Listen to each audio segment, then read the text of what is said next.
It is Black History Month, and with us now, a local photographer who has photographed numerous famous African Americans.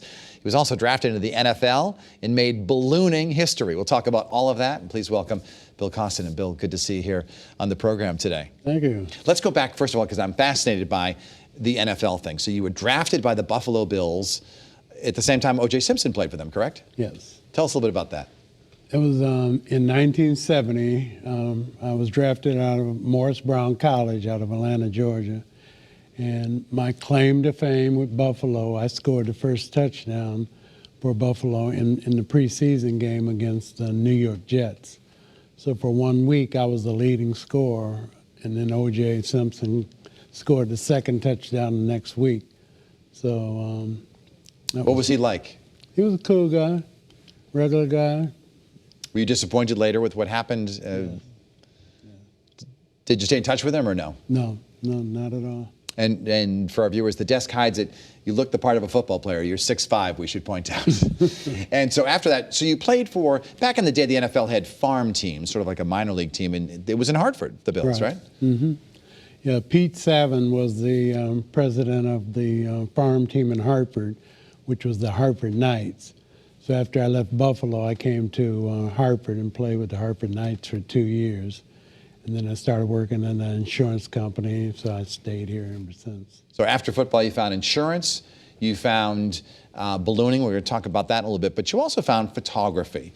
And you've taken some amazing pictures over your career, and we have a few of them from your personal collection. Let's begin with this one right here. Tell us about this picture right here. Okay, Julian Bond. That's Julian Bond. I met him at it was at a conference up in Massachusetts when I actually took this picture. But I initially met him at Morris Brown. Okay. When I left Omaha, Nebraska and went to Morris Brown, my uncle took me to lunch with Martin Luther King. And the very next week, fascinating. Wow. Very next week, I met Julian Bond. He was a speaker at our chapel. Okay. At Morris Brown.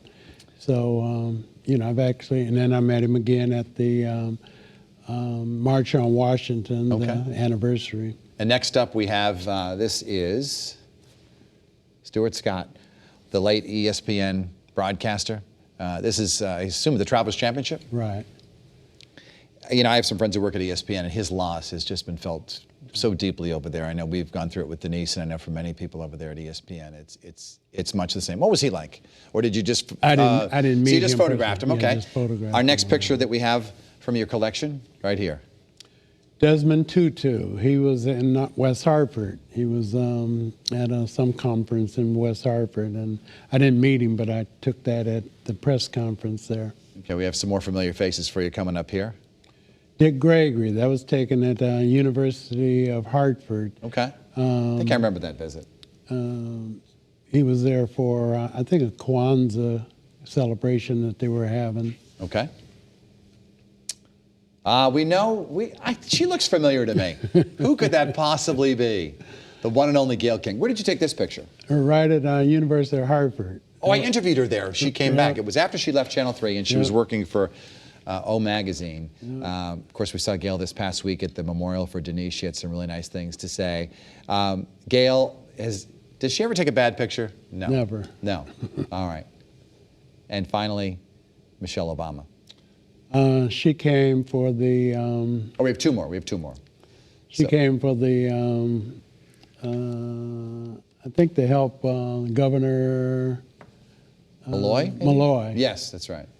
I think that was taken in Bridgeport or down there. That's right. And then Colin Powell, that was taken at the University of Hartford when he came, I forget which function he was at, but that was at University of Hartford. I want to talk a little bit about your other career, and you've made history by ballooning, hot air ballooning. I've never met a hot air balloonist. Please tell me about that, how you get into it and what it entails.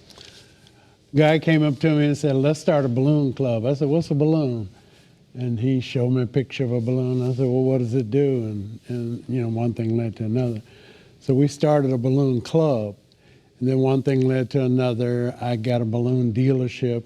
And people started asking me for balloon rides. So I literally turned it into an actual business of taking people up for rides.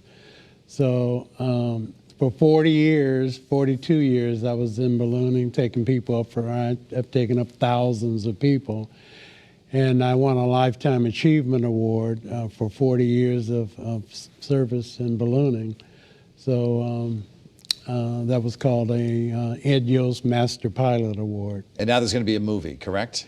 Yes, my daughter who grew up ballooning, my daughter and son who grew up ballooning, she's from Bloomfield High School. She went to Howard University and took up film and TV making. She said, Dad, I want to do a documentary on you. I said, okay. And so, years, we did tapings, and she flew in balloon races and all over. So she finally came out with a film. It's just about finished, and it's called Balloon Man. Balloon Man. When's it coming out? It's coming out shortly. She's starting to send it to film festivals.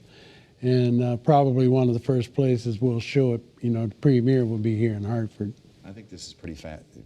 You've had a fascinating career, from football to business to ballooning to photography. Is there ever someone you wanted to photograph who just refused to have his or her picture taken, or was difficult to track down when they would come here? Not really. You've had some pretty good luck, actually. All right.